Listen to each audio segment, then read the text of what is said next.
En parcourant ce 13e chapitre des Actes, nous pouvons comprendre que ce court passage se situe dans un contexte capital. Ce chapitre marque un développement dans ce lieu d'Antioche. Il y avait certains hommes, dont Paul. Le Saint-Esprit dit, mettez-moi à part Barnabas et Paul pour l'œuvre à laquelle je les ai appelés. C'était un nouveau développement, un mouvement en avant d'une grande portée capitale.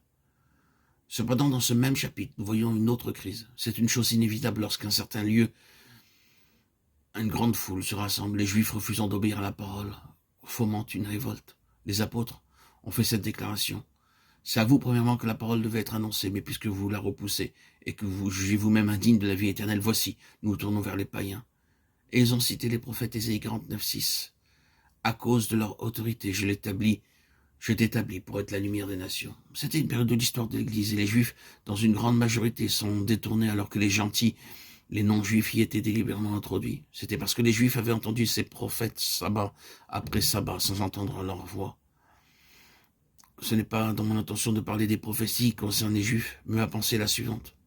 D'une part, ce n'était pas une petite chose de ne pas avoir entendu la voix des prophètes. D'autre part, vous remarquerez la grande joie des gentils. Il est dit ici, les païens se réjouissaient en entendant cela. Ils glorifiaient la parole du Seigneur. D'un côté comme de l'autre, entendre ou ne pas entendre a eu de grandes répercussions. C'est toutefois une grande chose d'entendre et d'agir en conséquence. De grandes choses sont liées au fait d'entendre la voix.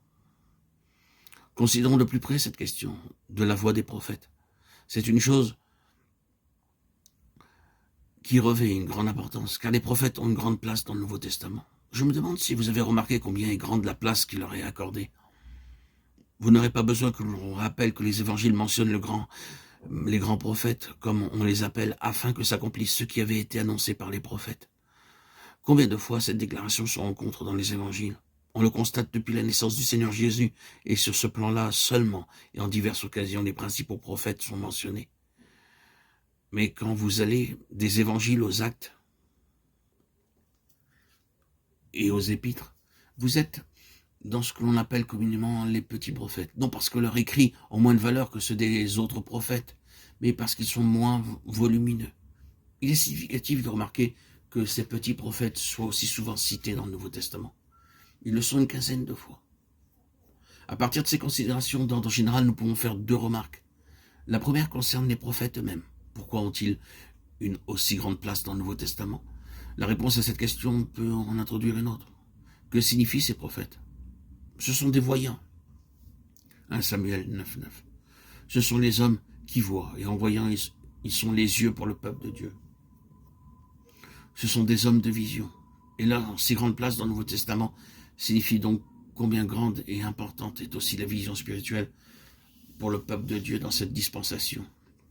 L'autre facteur, c'est la vision elle-même. Toutefois, je ne veux pas maintenant parler de ce qu'était cette vision et de ce qu'elle est aujourd'hui. Tout cela et d'autres aspects seront abordés plus tard dans de prochains audios. Je suis maintenant saisi par le fait que le Seigneur est désireux de nous faire voir l'extrême importance que revêt la vision spirituelle, afin que le peuple de Dieu puisse accomplir pleinement sa vocation. Cette seule question de la vision est en vue de la vocation, car la vocation ne s'accomplira pas sans la vision.